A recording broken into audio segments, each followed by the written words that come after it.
Imagine कीजिए कि आप दो ऐसे लोगों के बीच बातचीत कराने की कोशिश कर रहे हैं जो बिल्कुल अलग भाषाएं बोलते हैं, टाइम के बिल्कुल अलग रूल्स पर काम करते हैं और पर्सनल बिलोंगिंग्स को मैनेज करने के बारे में बिल्कुल अलग विचार रखते हैं।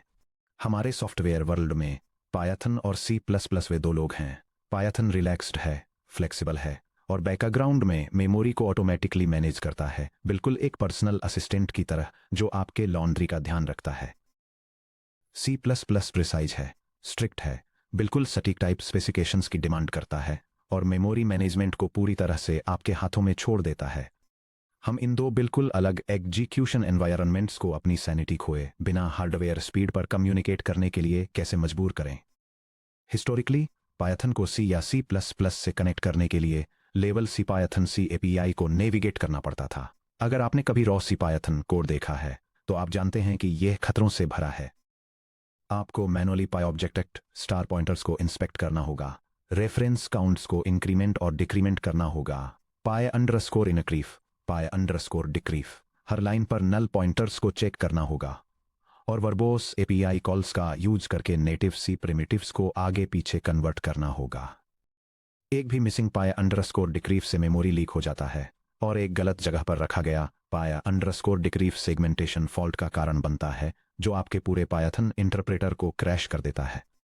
फॉर्चुनेटली मॉडर्न सी प्लस हमें एक बहुत बेहतर तरीका देता है। एंट्री होती है पाइबाइंड 11 की, जो एक light weight header only C plus plus library है जो मिनिमल बॉयलरप्लेट के साथ सी प्लस प्लस टाइप्स को पायथन में और वाइस वर्सा एक्सपोज करती है। इस सेक्शन में हम पाइबाइंड 11 में गहराई से जाने वाले हैं। हम एक्सप्लोर करेंगे कि यह लैंग्वेज बाउंड्री के पार टाइप्स को ऑटोमेटिकली ट्रांसलेट करने के लिए modern C plus plus features का कैसे यूज करता है। एग्जामिन करेंगे कि पायथन और सी प्लस प्लस में ऑब्जेक्ट लाइफ टाइम्स और ओनरशिप रूल्स कैसे काम करते हैं। सीधे पायथन के लिए export native C plus plus functions और क्लासेस बनाएंगे और इन एक्सटेंशंस को कंपाइल करने के लिए बिल्ड पाइपलाइंस सेटअप करेंगे। Section break, the magic behind the curtain, meta programming और टाइप डिडक्शन। कोड लिखने से पहले आइए कि क्वेश्चन का आंसर दें कि पाइबाइंड 11 बिना किसी कोड जेन टूल्स या एक्सटर्नल प्री प्रोसेसर्स के सिर्फ कुछ लाइंस ऑफ कोड के साथ native C plus plus functions को पायथन में कैसे एक्सपोर्ट कर पाता है। इसका secret chapter 9 template meta programming में छिपा है। Pybind 11 compile time template introspection, substitution failure is not an error यानी एसएफआई एनएई और सी प्लस प्लस 11 में इंट्रोड्यूस किए गए और प्लस प्लस 17 या 20 में रिफाइन किए गए वैराडिक टेम्पलेट्स पर काफ़ी ज़्यादा रिलाई करता है। जब आप पाइबाइंड 11 के साथ एक C plus plus function register करते हैं तो लाइब्रेरी कंपाइल टाइम पर आपके फंक्शन के सिग्नेचर को इंस्पेक्ट करती है। ये इंस्पेक्ट करती है फंक्शन का रिटर्न टाइप, सभी पैरामीटर आर्गुमेंट्स की क्वांटिटी और टाइप्स, और ये भी कि पैरामीटर्स को वैल्यू कांस्ट रेफरेंस पॉइंटर या आर वैल्यू रेफरेंस के जरिए पास किया गया है या नहीं। यह डायग्राम पाइबाइंड 11 लाइब्रेरी का यूज करके एक native C plus plus function को पायथन एक्सटेंशन ऑब्जेक्ट में ट्रांसलेट करने के प्रोसेस को दिखाता है। वर्कफ्लो कंपाइल टाइम इंट्रोस्पेक्शन से शुरू होता है जहां template meta programming C plus plus types और पायथन ऑब्जेक्ट्स के बीच रिप्रेजेंटेशन मैपिंग्स को डिड्यूस करती है, जैसे कि इंटीजर्स और वेक्टर्स को कन्वर्ट करना। Finally run time binding creation corresponding Python C API extension function generate करता है जिससे सी प्लस प्लस लॉजिक को पायथन से सीमलेसली कॉल किया जा सके। पाइबाइंड 11 इंटरनल टेम्पलेट स्ट्रक्चर्स का यूज करता है जिन्हें टाइपकास्टर टी स्पेशलाइजेशन कहा जाता है। हर जाने माने standard C plus plus type के लिए, जैसे कि इंट, स्टैंडर्ड स्ट्रिंग या स्टैंडर्ड वेक्टर, पाइबाइंड 11 एक कंपाइल टाइम स्ट्रेटजी प्रोवाइड करता है जिसके जरिए वह incoming C Python Py object pointer handles से underlying C plus plus values को एक्सट्रैक्ट करता है। उन अनपैक्ड नेटिव आर्गुमेंट्स के साथ आपके target C plus plus function को इन्वोक करता है और आपके सी प्लस प्लस फंक्शन के रिटर्न वैल्यू को वापस एक standard C Python Py object pointer में रैप करके पायथन रन टाइम को वापस सौंपता है। चूंकि यह सारा डिडक्शन तब होता है जब सी प्लस प्लस कंपाइलर आपके कोड को प्रोसेस कर रहा होता है, इसलिए पैरामीटर टाइप्स को डिटरमाइन करने में zero run time reflection overhead खर्च होता है। इसके रिजल्ट में मिलने वाला कोड सीधे एफिशिएंट सी स्टाइल डिस्पैच कॉल्स में कंपाइल हो जाता है। सेक्शन ब्रेक, एक पाइबाइंड 11 मॉड्यूल की एनाटॉमी। आइए एक कंक्रीट एग्जांपल देखें। मान लीजिए कि हम एक नेटिव C++ मॉड्यूल लिखना चाहते हैं जो पायथन के लिए कुछ मैथमेटिकल यूटिलिटी फंक्शंस को एक्सपोज करता हो। पाइबाइंड 11 का यूज करते हुए C++ सोर्स फाइल fastmath.cpp कुछ इस तरह दिखती है। यह C++ सोर्स कोड दिखाता है कि पाइबाइंड 11 लाइब्रेरी का यूज करके नेटिव मैथमेटिकल फंक्शंस को पायथन में कैसे एक्सपोज किया जाता है। यह 2 ऑपरेशंस डिफाइन करता है, जिसमें पहला नंबर्स की एक लिस्ट की एवरेज वैल्यू कैलकुलेट करता है और अगर लिस्ट खाली है तो एरर थ्रो करता है, और दूसरा हर वैल्यू को स्केल और शिफ्ट करके लिस्ट पर लीनियर ट्रांसफॉर्मेशन अप्लाई करता है। फाइनली ये इन फंक्शंस को नेम्ड आर्गुमेंट्स और डिफॉल्ट सेटिंग्स के साथ एक रियूजेबल पायथन मॉड्यूल में पैकेज करता है। चलिए स्टेप बाय स्टेप देखते हैं कि इस स्निपेट के अंदर क्या हो रहा है। Pybind 11 module macro पाइबाइंड 11 module फास्टमैथ M उस एंट्री पॉइंट को क्रिएट करता है जिसे पाइथन इंटरप्रेटर किसी डायनेमिक बाइनरी मॉड्यूल को इंपोर्ट करते समय ढूंढता है, जैसे लिनक्स या मैकओएस पर fastmath.so या विंडोज पर fastmath.pyd। पहला आर्गुमेंट फास्टमैथ उसी एग्जैक्ट मॉड्यूल नेम से मैच होना चाहिए जिसे आप पाइथन में इंपोर्ट करना चाहते हैं, इंपोर्ट फास्टमैथ। दूसरा आर्गुमेंट एमपाई मॉड्यूल का एक इंस्टेंस है जो उस C++ ऑब्जेक्ट को रिप्रेजेंट करता है जिसका use module level functions, attributes और सब मॉड्यूल्स को डिफाइन करने के लिए किया जाता है। फंक्शन रजिस्ट्रेशन m.def किसी फंक्शन को एक्सपोज करने के लिए हम मॉड्यूल ऑब्जेक्ट m पर .def को कॉल करते हैं। पहला आर्गुमेंट कंप्यूट मीन यानी फंक्शन का वह नाम जैसा वह पाइथन के अंदर दिखाई देगा। दूसरा आर्गुमेंट है एम्परसेंड कंप्यूट वेक्टर मीन जो नेटिव C+ फंक्शन का पॉइंटर है। तीसरा आर्गुमेंट एक ऑप्शनल डॉकस्ट्रिंग स्ट्रिंग लिटरल है। पाइथन की हेल्प यूटिलिटी इस डॉकस्ट्रिंग को ऑटोमेटिकली रीड कर लेती है। पाईआर्ग एनोटेशंस पाईआर्ग डेटा का यूज करके हम पाइथन साइड पर पैरामीटर्स को नाम देते हैं। यह पाइथन में कीवर्ड आर्गुमेंट कॉलिंग को इनेबल करता है। उदाहरण के लिए fastmath.scale and offset input equal to my list scale equal to 2.5। हम py arg scale L equal to 1.0 का यूज करके सीधे C++ में भी डिफॉल्ट आर्गुमेंट वैल्यूज डिफाइन कर सकते हैं। C++ exception forwarding compute vector mean के अंदर std इनवैलिड आर्गुमेंट चेक को देखिए। क्या होगा अगर पाइथन एक एम्प्टी लिस्ट पास करता है। Pybind 11 standard C++ exceptions std exception और इसके डिराइव्ड क्लासेज जैसे std invalid argument, std runtime error, std out of range को कैच करता है और उन्हें automatically equivalent standard Python exceptions, value error, runtime error, index error में कन्वर्ट कर देता है। आपके पाइथन एनवायरनमेंट को एक अनहैंडल्ड C++ exception terminated abort signal के साथ क्रैश होने के बजाय एक क्लीन पाइथन एक्सेप्शन ट्रेसबैक मिलेगा। Section break automatic type conversions और STL इंटीग्रेशन। ध्यान दें कि ऊपर दिए गए हमारे C++ फंक्शंस डबल का std वेक्टर एक्सेप्ट और रिटर्न करते हैं। हालांकि पाइथन में कोई नेटिव std वेक्टर क्लास नहीं होती है, यह स्टैंडर्ड पाइथन लिस्ट ऑब्जेक्ट्स के साथ काम करता है। पाइबाइंड 11 ने इस गैप को कैसे कम किया। सिंगल हेडर पाइबाइंड 11 और stl.h को इंक्लूड करके आप लगभग पूरे स्टैंडर्ड टेम्पलेट लाइब्रेरी stl के लिए इन बिल्ट टाइप कन्वर्जन्स को एनेबल कर सकते हैं।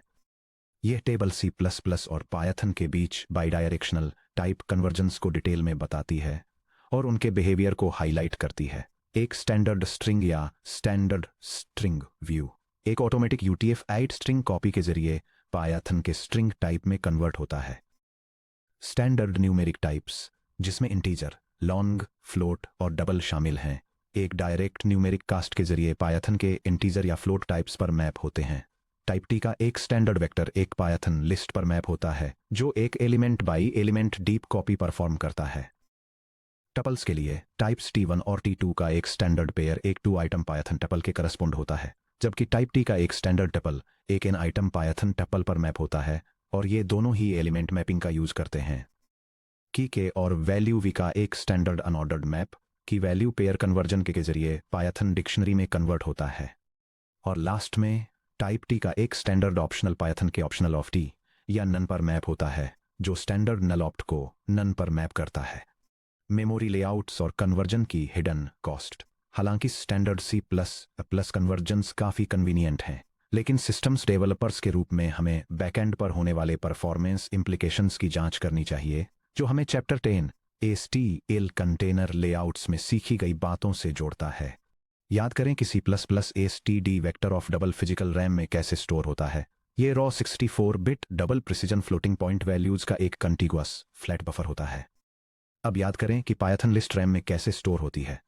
ये पॉइंटर्स का एक डायनेमिक एरे है, py ऑब्जेक्ट पॉइंटर, जहां हर पॉइंटर हीप पर कहीं न कहीं एक अलग py ऑब्जेक्ट एलोकेशन को रेफरेंस करता है। यह डायग्राम नंबर्स के सीक्वेंसेस को स्टोर करने के लिए C++ और पायथन की मेमोरी एलोकेशन स्ट्रेटेजीज को कंपेयर करता है। यह दिखाता है कि C++ फ्लोटिंग पॉइंट वैल्यूज को मेमोरी के एक सिंगल कॉन्टिगुअस ब्लॉक में सीधे एक दूसरे के बगल में स्टोर करता है, जबकि पायथन पॉइंटर्स की एक लिस्ट का यूज करता है जो हीप पर स्कैटर्ड इंडिविजुअल फ्लोट ऑब्जेक्ट्स को रेफरेंस करते हैं। जब आप नंबर्स की एक पायथन लिस्ट को C++ फंक्शन में पास करते हैं जो डबल के std वेक्टर को एक्सेप्ट करता है, तो पायबाइंड 11 C++ हीप पर डबल का एक बिल्कुल नया कंटिगुअस std वेक्टर एलोकेट करता है। यह पायथन लिस्ट के एक आइटम पर इटरेट करता है। यह हर एक py फ्लोट ऑब्जेक्ट से डबल स्केलर को एक्सट्रैक्ट करता है और इसे कंटिन्यूअस वेक्टर बफर में लिखता है। जब डबल के std वेक्टर को वापस पायथन में रिटर्न किया जाता है, तो इसका उल्टा होता है। पायबाइंड 11 वेक्टर पर इटरेट करता है, हर नंबर के लिए एक नया py float heap object allocate करता है और उन्हें एक नई पायथन लिस्ट में पैकेज करता है। छोटे कलेक्शंस के लिए, जैसे कि कुछ दर्जन या सैकड़ों आइटम्स, ये कॉपी ओवरहेड नेग्लिजिबल होता है। लेकिन मैसिव डेटा सेट्स के लिए, जैसे कि मिलियंस ऑफ मॉडल वेट्स या image pixel buffers, scattered list structures और कंटिगुअस वेक्टर्स के बीच डेटा को आगे पीछे कॉपी करने से एक परफॉर्मेंस बॉटलनेक क्रिएट होता है। ध्यान दें, जब डीप लर्निंग में मैसिव न्यूमेरिक एरेज को हैंडल करते हैं, तो हम std वेक्टर को पूरी तरह से बायपास कर देते हैं और जीरो कॉपी टेंसर बफर्स या बफर प्रोटोकॉल्स का यूज करते हैं, जिन्हें हम नेक्स्ट सेक्शन में एक्सप्लोर करेंगे। लेकिन जनरल स्ट्रक्चर पासिंग के लिए इस कन्वर्जन कॉस्ट को समझना बेहद क्रूशियल है। Section break. Memory management life times और बाउंड्रीज के पार RAII। लैंग्वेज बाउंड्री के पार मेमोरी को सही तरीके से मैनेज करना पायबाइंड 11 को यूज करने के सबसे क्रिटिकल एस्पेक्ट्स में से एक है। चैप्टर 8 RAII और स्मार्ट पॉइंटर्स में हमने यह एस्टेब्लिश किया था कि नेटिव C++ ऑब्जेक्ट्स को कंस्ट्रक्टर्स और डिस्ट्रक्टर्स के जरिए डिटर्मिनिस्टिकली मैनेज करने के लिए रिसोर्स एक्विजिशन इज इनिशियलाइजेशन यानी RAII पर रिलाई करता है। दूसरी तरफ पायथन रेफरेंस काउंटिंग और उसके साथ एक गार्बेज कलेक्टर पर रिलाई करता है।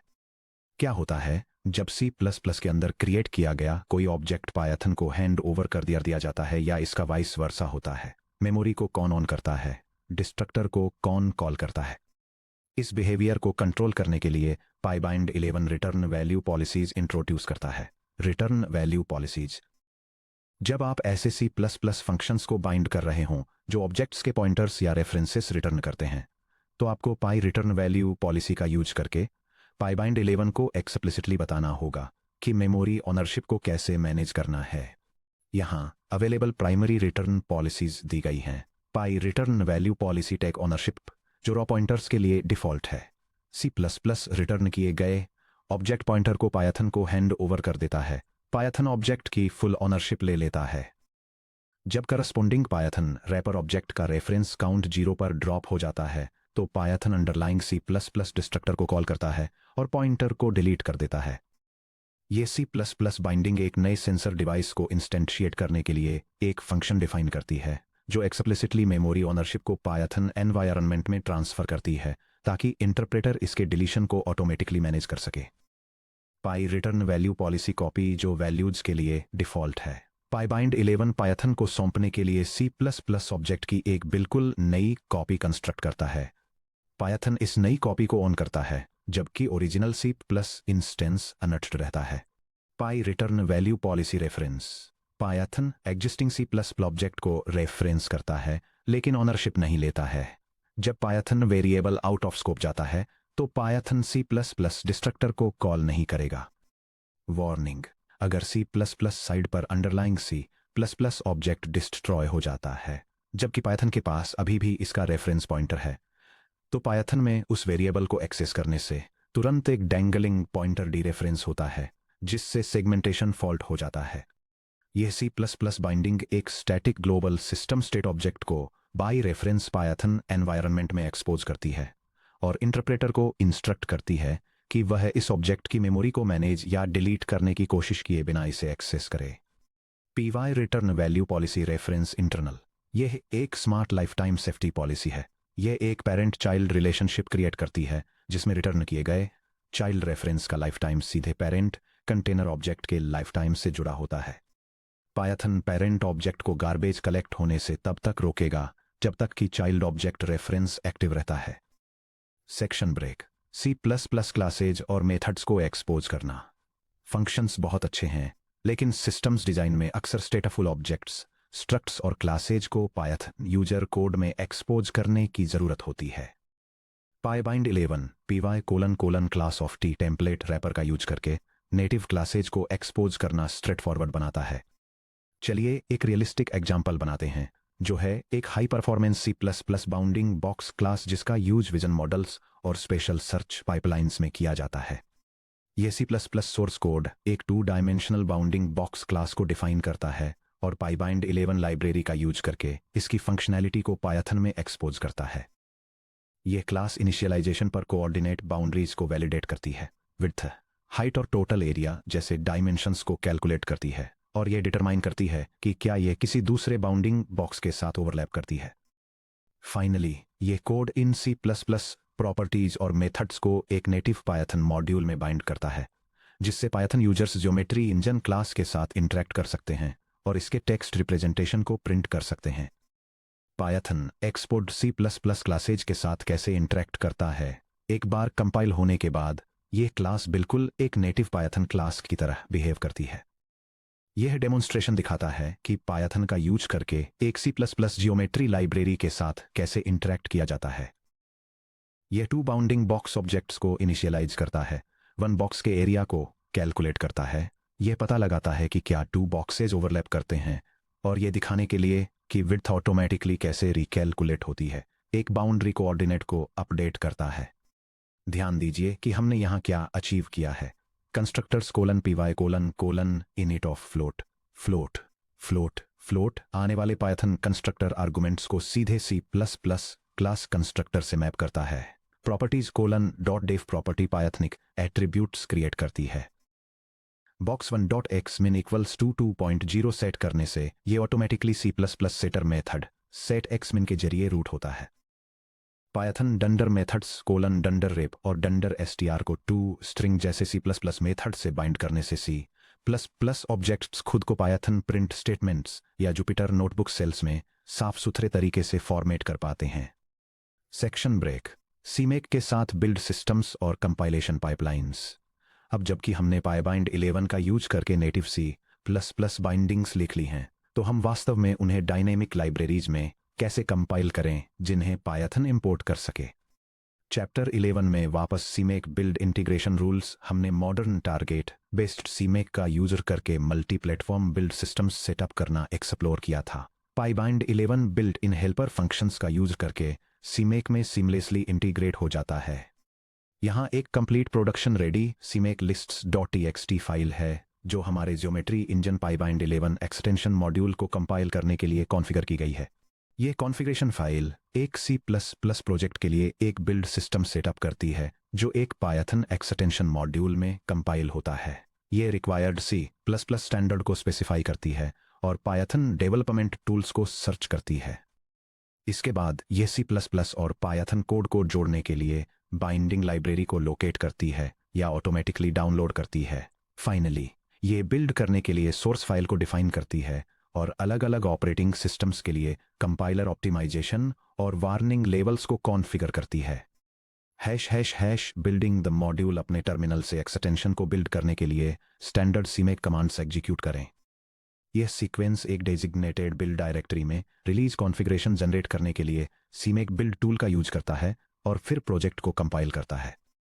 सक्सेसफुल कंपाइलेशन पर CMake आपके बिल्ड फोल्डर के अंदर एक बाइनरी डायनेमिक लाइब्रेरी आउटपुट करता है। फॉर एग्जाम्पल लिनक्स पर geometry engine .c Python 31 310 x86 60 for Linux GNU.so या विंडोज पर geometry engine .cp3 310 WinAMD 634.pyd।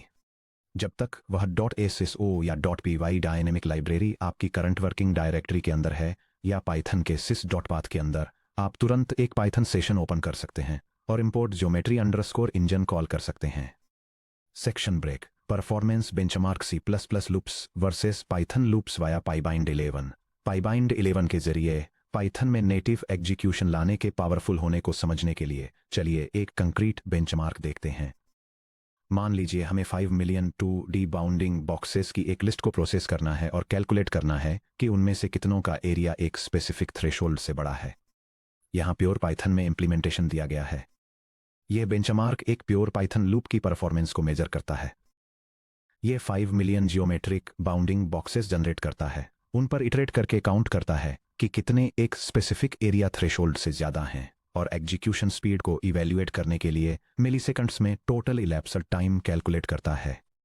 अब चलिए सीधे C++ में एक बैच प्रोसेसिंग फंक्शन लिखते हैं जो पाइबाइंड 11 के जरिए एक्सपोज्ड हो।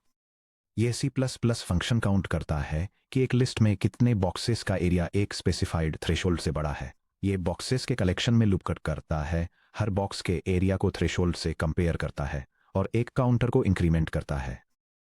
फाइनली फंक्शन को पाइथन से बाइंड किया जाता है पाइबाइंड 11 लाइब्रेरी का यूज करके, ताकि इसे फास्टर एग्जीक्यूशन के लिए डायरेक्ट पाइथन कोड से कॉल किया जा सके और इसे पाइथन से एग्जीक्यूट करते हैं। यह स्क्रिप्ट पाइथन से कॉल किए गए एक नेटिव C++ फंक्शन की परफॉर्मेंस को मेजर करती है, जो आइटम्स के एक बैच को प्रोसेस करता है ताकि उन आइटम्स को काउंट किया जा सके जो एक स्पेसिफिक साइज थ्रेशोल्ड को एक्सीड करते हैं, और फिर मिलीसेकंड्स में टोटल एग्जीक्यूशन टाइम को प्रिंट करता है। बेंचमार्क रिजल्ट्स, यह टेबल 5 मिलियन आइटम्स को एग्जीक्यूट करते टू इम्प्लीमेंटेशन अप्रोचेस की परफॉर्मेंस को कंपेयर करती है। Pure Python for loop baseline की तरह काम करता है, जो लगभग 1240 मिलीसेकंड्स लेता है, जो 1.0 टाइम्स की रिलेटिव परफॉर्मेंस को रिप्रेजेंट करता है। इसके कंट्रास्ट में पाइबाइंड 11 के जरिए C++ बैच फंक्शन लगभग 18.5 मिलीसेकंड्स लेता है, जिससे लगभग 67 टाइम्स का स्पीड अप अचीव होता है। C++ फंक्शन 67 टाइम्स फास्टर क्यों था? Eliminated host dispatch overhead. Pure Python loop में पाइथन बी डॉट एरिया को 5 मिलियन अलग अलग बार कॉल कर रहा था। हर सिंगल कॉल में Python interpreter method, lookup, frame allocation और आर्गुमेंट पार्सिंग शामिल थी। लूप वेक्टराइजेशन और इंस्ट्रक्शन कैशे। C+ कंपाइलर ने काउंट लार्ज बॉक्सेस में टाइट लूप को लीनियर CPU इंस्ट्रक्शंस में कंपाइल कर दिया, जो इंटरप्रेटर रनटाइम हैंडल्स पर बार बार जाए बिना पूरी तरह से प्रोसेसर L1 या L2 कैशे के अंदर एग्जीक्यूट होते हैं। सेक्शन ब्रेक, समरी और मूविंग फॉरवर्ड। इस सेक्शन में हमने पाइबाइंड 11 का यूज करके सीमलेस C++ और पाइथन ब्रिजेस बनाने के मैकेनिक्स में महारत हासिल कर ली है। हमने डिकंस्ट्रक्ट किया कैसे पाइबाइंड 11 compile time template meta programming का यूज करके फंक्शन सिग्नेचर्स को इंस्पेक्ट करता है और बिना किसी रन टाइम ओवरहेड के फास्ट टाइप कन्वर्टर्स जनरेट करता है। हमने ऑटोमेटिक HTL कन्वर्जन्स को एक्सप्लोर किया, जिसमें contiguous C++ buffers, standard vector और पॉइंटर एरे पाइथन लिस्ट के बीच के स्ट्रक्चरल डिफरेंस को समझा। हमने रिटर्न वैल्यू पॉलिसीज को एनालाइज किया और लैंग्वेज बाउंड्रीज के पार ऑब्जेक्ट मैनेजमेंट को वापस C++ RAII ऑनरशिप रूल्स से जोड़ा।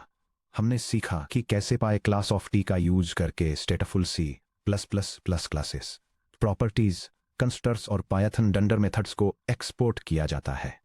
हमने cross platform binary dynamic extension libraries .so या .pyd बनाने के लिए CMake कंपाइलेशन पाइपलाइंस सेटअप की। हालांकि डीप लर्निंग में सिस्टम्स बिल्डर्स के रूप में हम एक फाइनल चैलेंज का सामना करते हैं।